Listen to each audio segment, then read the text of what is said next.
Media సోదరులు, మన పెద్ద ఆయన మున్రామన్న వచ్చున్నాడు. మన కాళహస్తి రైతులు 2004లో కొని ఆ కొన్న భూమిని రికార్డుల పరంగా చట్టపరంగా అన్నీ కరెక్ట్గా ఉన్నా 2004 నుంచి 20 సంవత్సరాలుగా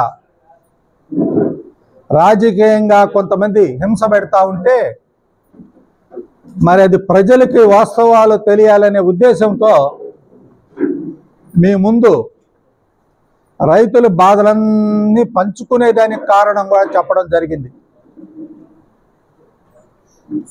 ఎటువంటి రాజకీయ సంబంధాలు లేని అమాయక రైతుల్ని హింస పెడుతుంటే వారి తరఫున నేను చంద్రబాబు నాయుడు గారికి నేను ఇచ్చిన విజ్ఞప్తిని ఆయన పరిగణించి వారికి సహాయం చేయమని కలెక్టర్ గారికి ఆర్డర్ ఇవ్వడం జరిగింది. అందుకని నేను నిన్న కూడా బాధ్యత తీసుకొని నేను మీ ముందుకు వచ్చినాను. చేసుకోవడం వాళ్ళకు కూడా ఒకేసారి వివరించే దాంట్లో భాగంగా మనం నిన్న కూర్చొని మాట్లాడుకున్నాం. పూర్తిగా వాళ్ళకి వివరించినాం. అయ్యా, మా రైతులు ఉండేటటువంటి వ్యవసాయ భూమి 377, అది 1906లోనే బ్రిటిష్ గవర్నమెంట్లో దాని పుంజ భూమిగా గవర్నమెంట్ డ్రైగా రైతులు పట్టాల భూమిగా దాన్ని వాళ్ళు వర్గీకరణ చేసినారు. ఇంకా దాన్ని ఎవరు మార్చుకోలేరు, మార్చలేరు. ఇంకా గవర్నమెంట్ రేపు ఎప్పుడైనా మార్చితే తప్ప అని కూడా చెప్పడం జరిగింది. ఇన్ని వివరణలు ఇచ్చిన తర్వాత చెవిరెడ్డికి చాలా ముఖ్యమైనటువంటి వ్యక్తి మన కాళహస్తి ఎమ్మెల్యే. ఈ మహానుభావుడికి ఆయనకి మ్యాచ్ ఫిక్సింగ్ కేసులు. వీళ్ళకి చెవిరెడ్డి ఏమి చెప్తే అది వేదం. ఇక్కడ ఏమరంటే ఇక్కడ రైతుల పరిస్థితి ఏంది, చెరువు పరిస్థితి ఏంది, బాధ్యత కలిగినటువంటి ఎమ్మెల్యేగా రెండు ఆలోచించాల్సిన అవసరం మన సుధీర్ రెడ్డికి ఉండాలి. ఒకవేళ నిజమైన అది చెరువు అయితే ఇదేంది, ఇది అన్యాయం అని అడగచ్చు, దాంట్లో తప్పే లేదు. నేను మీకు కూలంకషంగా దాని గురించి చెప్పాను. నేను అయ్యా, మా రైతులు భూములు వేరే, చెరువు వేరే, చెరువుకు వచ్చేటటువంటి కసింగ్ కాలం వేరే అని 377 రైతుల భూమి, 376 ఓటేరు చెరువు, 370 కసింగ్ కాలువ, ఇంత వివరణ కూడా నేను ఇవ్వడం జరిగింది. ఇప్పుడు మళ్ళా ఒకటి మార్చినారు లాజిక్. ఎందుకంటే వాళ్ళకి నష్టం చేయడం తప్ప వేరేది తెలియదు. ఇప్పుడు ఏం లాజిక్ అంటే ఆ భూమి మొత్తం రామచంద్రారెడ్డిది.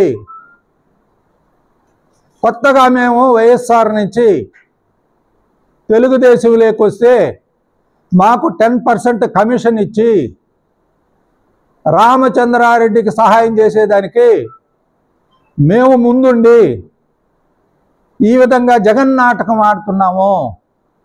అయ్యా, మేమెప్పుడు జగన్నాటకాలు ఆడి బ్రోకర్ పనులు చేసి మాకు రామచంద్రారెడ్డి ముసుగేసుకోవాల్సినటువంటి గత్యంతరం పట్టలేదు. మాకు ఆయన అంత పెద్ద ఇదైనటువంటి వ్యక్తిగా మాకెప్పుడు మేము అనుకోలేదు. ఎవరో ఆయన బతుకు అయింది, ఆయన పార్టీ అయింది, మా బతుకు మాది, మా పార్టీ మాది, మా రైతుల గురించి మేము చెప్పినామే. కానీ దీన్ని మళ్ళా పైన పోయి ఈ విధంగా కలరింగ్ ఇచ్చి మ్యాచ్ ఫిక్సింగ్ కేసులంతా ఈ విధంగా ప్రవర్తన చేస్తున్నారు. సరే, ఓటేరు చెరువు, దాన్ని చెరువుగా మా రైతుల భూములు ఏదైతే పట్టా భూములు ఉన్నాయో అది చెరువు కాదు, అవతలుండే చెరువుని చెరువుగా చేద్దామని నిన్ననే చెప్పడం జరిగింది. మరి అక్కడనే మహానుభావుడు ఆయన చెవిరెడ్డి కాన్స్టిట్యున్సీలో తుమ్మలగుంట చెరువు ఉంది. తుమ్మలగుంట చెరువులో 100 కోట్లు పెట్టి సిమెంట్ రోడ్లు వేసేసి ఉన్నారు. మరి ఈయన ఏం చేస్తున్నాడు, ఆయన ఏం చేస్తున్నాడు? ఈయన అక్కడికి పోయి చెరువుల్ని కాపాడే దాంట్లో ఈయన కూర్చొని ఆ విధంగా దేశ నాయకుడిగా చెరువులు కుంటలన్నిటిని కాపాడి మనకు వాటర్ లెవెల్ పడిపోకుండా విశాలమైనటువంటి దృక్పథంతో, విశాలమైనటువంటి మనసుతో సేవ చేయొచ్చు కదా.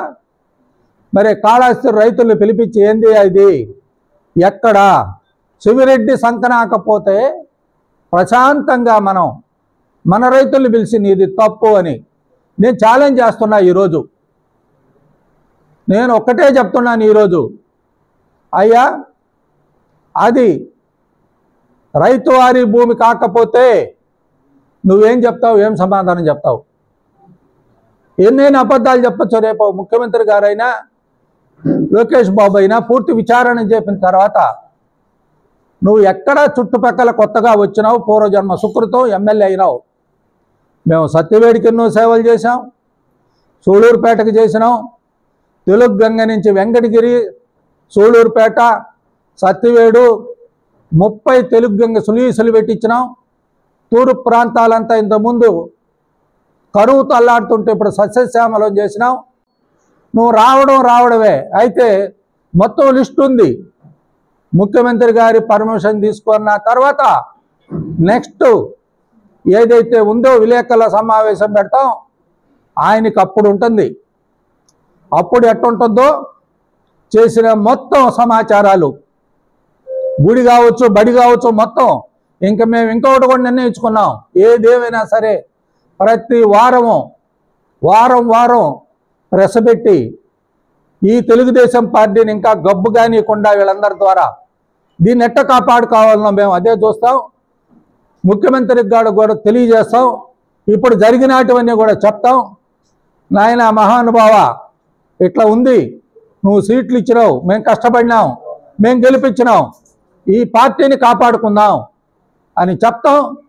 ఇంకా ప్రతి వారము పెడతాం. ఇప్పుడు జరిగి ఉండేటివి మొత్తం ఈ 9 నెలల్లో ఎట్ట జరిగినా, ఏం జరిగినాయని ఈరోజు ఏం మాట్లాడదలుచుకోవాలా. దీని మీద క్లారిటీ మాత్రమే. అయ్యా నీకు ఇది విజ్ఞత కాదు, మంచిది కాదు. రైతుల నుంచి ఆడెవరినో చెవిరెడ్డితో కలుసుకొని చెవిరెడ్డి కాన్స్టిట్యున్సీలో జరిగిన ఘోరాల్ని నువ్వు ఎమ్మెల్యేగా ఎత్తి చూపించి ప్రభుత్వం దృష్టికి తీసుకొని పోకుండా మ్యాచ్ ఫిక్సింగ్లతో ఎన్ని రోజులు బతకపోతావు? ఏదో అదృష్టం ఎమ్మెల్యే అయినావు. మాకు తెలియదా? రేపు ముఖ్యమంత్రి గారు ఏముండే అది రాసేయండి నాకంటే మొత్తం రాసిస్తాం, A to Z. దాన్ని బట్టి మళ్ళా మీ ముందుకు వస్తాం, మీకు అన్నీ తెలియజేస్తాం. అసెంబ్లీలో క్వశ్చన్ వేసేస్తే అది మారిపోతుందా? చరిత్ర మారదు, రికార్డు మారదు, రైతులకు అన్యాయం జరగదు. కాకపోతే ఇప్పుడు కాళహస్తిలో రైతులు కడుపు కొట్టు ఒక్కొక్కరు కోట్లు డొనేషన్లు ఇస్తే ఈ కాళహస్తిలోనే ఈ విధంగా పరిస్థితుల్లో వాళ్ళ అభిమానంతో, తెలుగుదేశం అభిమానంతో, తెలుగుదేశం దీంతో వాళ్ళు ఇస్తే వాళ్ళందరికీ న్యాయం చేయకుండా పైగా వైఎస్ఆర్ పార్టీ నుంచి అయ్యా మేము ఒరిజినల్ తెలుగుదేశం ఈ కాళహస్తిలో రామారావు గారిని మేము ట్రాక్టర్లో ఊరేగించినాం. తంగేళ్ళపల్లెం ట్రాక్టర్ తెప్పించి నువ్వు వచ్చినావు. తర్వాత ఎప్పుడో మేము 82లో ఊరేగిస్తే మీరు 87, 88లో వచ్చినారు. మహానుభావుడు రామారావు కాళ్ళు పట్టుకొని సీట్ అడిగితే నేను అన్న మేమందరం అడిగితే ఆ కుటుంబమే కాంగ్రెస్ కుటుంబం అన్నాడు.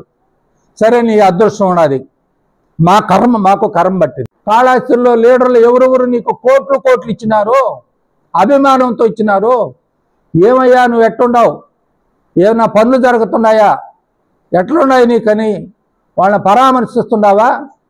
ఏమో ఈ మధ్య ఒక మీటింగ్లో అన్నాడు, అవ్వాల్సిన ఎమ్మెల్యే పదవి నాకు వచ్చేసింది, నేను గెలిచిపోయినాను, ఎవరు నన్ను ఇంకేమీ పెరకలేరు అంటే ఇంటికి పెరకలేరా, ఎమ్మెల్యే పదవి పెరకలేరా? ఆ భాష నిన్ను ఎంతగా దిగజార్చిందో, నీ నీచమైనటువంటి హేయమైనటువంటి ఆ పదాలు నీ నోచకుండా ఎందుకు వస్తున్నాయో అవి నువ్వు మానుకో. పశువుడు నువ్వు ఇదే చెప్తా ఉన్నాను. ఇప్పుడు నేను నీతో 3వ తరంతో రాజకీయం చేస్తున్నా. 78లో నేను కాలేజ్ చైర్మన్గా ఉండగా మీ తాతకు చేసిన, అప్పుడు సుబ్రహ్మణ్యం నాయుడు కాంగ్రెస్ పార్టీకి చేస్తే, మీ తాత బ్రహ్మానందరెడ్డి కాంగ్రెస్కి చేస్తే, నేను మీ నాయన నుండి మీ తాతకి ఎలక్షన్ ఇన్ఛార్జీలుగా ఉన్నాం. కాళాశ్రీ మీటింగ్ అయిపోయినాక ఆయన సూళ్ళూరుపేటకు పోతుంటే బ్రహ్మానందరెడ్డి పార్టీలో కారులో బ్రహ్మానందరెడ్డి కారులో నేను గోపాలన్న సూళ్ళూరుపేట దాకా ఆయనతో పోయినాం.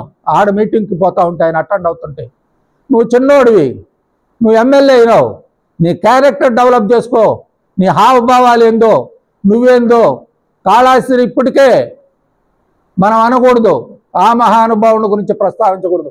మధుసూదన్ రెడ్డి వీరిట్లు మేలు అనే విధంగా నువ్వు తెచ్చుకున్నావే. తెలుగుదేశం పార్టీ నీకు సీట్ ఇచ్చిన దానికి, ఈ తెలుగుదేశం పార్టీలో నువ్వు ఎమ్మెల్యే అయిన దానికి నువ్వు ఏం చేస్తున్నావు ఈ పార్టీకి ఒక్కసారి పండుకొని ఆలోచించుకోనైనా. నీ కుటుంబానికి గతంలో ఉన్న పేరు నువ్వు ఏడదాకా తెచ్చినావు ఆలోచించుకో. కాబట్టి వద్దు వద్దు వద్దు, కాళాశ్రీలో ఇక మీదట నువ్వు ఏదైతే ఉందో ఇంకా మేము క్రిటిసైజ్ చేయాలంటే ఉండేటటువంటి, ఇప్పుడు జరిగిందంతా ఒక్క పేజీనే, ఇంకా 100 పేజీలు ఉండదు అనేది. పెద్ద ఆయన పర్మిషన్ తీసుకున్నాక మేము వదిలేదే లేదు. ఇప్పుడు రైతుల కోసం వచ్చినాం, ఇంకా నియోజకవర్గం కోసం, తెలుగుదేశం పార్టీ కోసం, తెలుగుదేశంలో రేపటికి పార్టీలు అంత మిగలాలంటే విచ్చలవిడిగా వీళ్ళని వదిలితే, మొన్న మహానుభావుడు జగన్మోహన్ రెడ్డి వదిలి ఏమైనాడు, ఈ తెలుగుదేశం పార్టీకి ఆ గతి పట్టకుండా చూసేదానికి మేము ఉంటాం. తప్పక ఉండి అనుక్షణం ఇంకా వాచ్ చేస్తాం. వాచ్ చేసిన తర్వాత వారం మీ పత్రికా సమావేశాన్ని బట్టి మీకు తెలియజేస్తాం. వీళ్ళని వదలము. ఈయనేదో అసెంబ్లీలో క్వశ్చన్ వేసినంత మాత్రాన, నిన్న కూడా చెప్పినా నేను, ఆ భూమి కానీ చెరువైతే దాంట్లో కోట్లు పెట్టి కొంపలు కడితే హైదరాబాద్ హైడ్రాలాగా కొట్టిపారేస్తారు కదా. ఏ బుద్ధి లేనివాడన్నా ఈ పని చేసుకుంటాడా?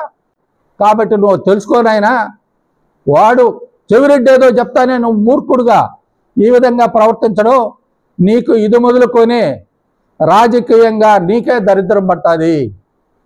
పూర్తి దరిద్రంతో ఎంతోమంది ఈ విధంగా దేవుడిచ్చిన అవకాశాన్ని ఉన్నారు కదా. గోపాలకృష్ణారెడ్డి, మరి మేమందరం ఉన్నాం. ఎక్కడ ఎవరు ఎదుర్కొన్నా సరే మేము ఆ విధంగా ఉన్నాం. ఇది మహానుభావుడు ఇప్పుడు ఫస్ట్ టర్మ్లోనే ఈ విధంగా అల్లాడడం మంచిది కాదు. అక్కడొచ్చి చాడీలు చెప్తే మేము చెప్పలేకనా? రేపు పోయి చెప్తా, లోకేష్ బాబుకి చెప్తా, చంద్రబాబు నాయుడికి చెప్తా. నువ్వు ఎక్కడోడివి, ఎప్పుడోడివి, ఇప్పుడు వచ్చినోడివి నువ్వు. నీకు ఇంత లోపల ఇంత తోక వచ్చేస్తే మాకు తెలిసిన ఆయన అన్నీ తెలుసు. పార్టీ పుట్టించిన వాళ్ళల్లో తిరిగిన వాళ్ళల్లో పార్టీ ఫస్ట్ తొట్టంబేడు మండలానికి తొలి ప్రెసిడెంట్. నేను పార్టీ ప్రెసిడెంట్, తొట్టంబేడు మండలానికి తొలి పార్టీ ప్రెసిడెంట్. నువ్వు మరి ఇప్పుడు గుడ్డొచ్చి పిల్లని ఎక్కిరించినట్టు నీ పరిస్థితి ఏందో అర్థం చేసుకొని పద్ధతిగా, గౌరవంగా, విజ్ఞతతో బతకమని తెలియజేస్తూ, ఇది మంచి పద్ధతి కాదు కాళాశ్రీలో నీ వ్యవహారం. కోట్లు డబ్బులు ఇచ్చిన వాళ్ళని అందరినీ హింస పెడుతున్నావు, అందరూ వచ్చి నాకు చెప్తున్నారు. కాబట్టి ఇంకన్నా నువ్వు పోయి అక్కడ చాడీలు చెప్పి బతుకు మంచిది కాదని తెలియజేస్తున్నాను. బుద్ధి తెచ్చుకోమని చెప్పి కూడా హితవు పలుకుతున్నాను.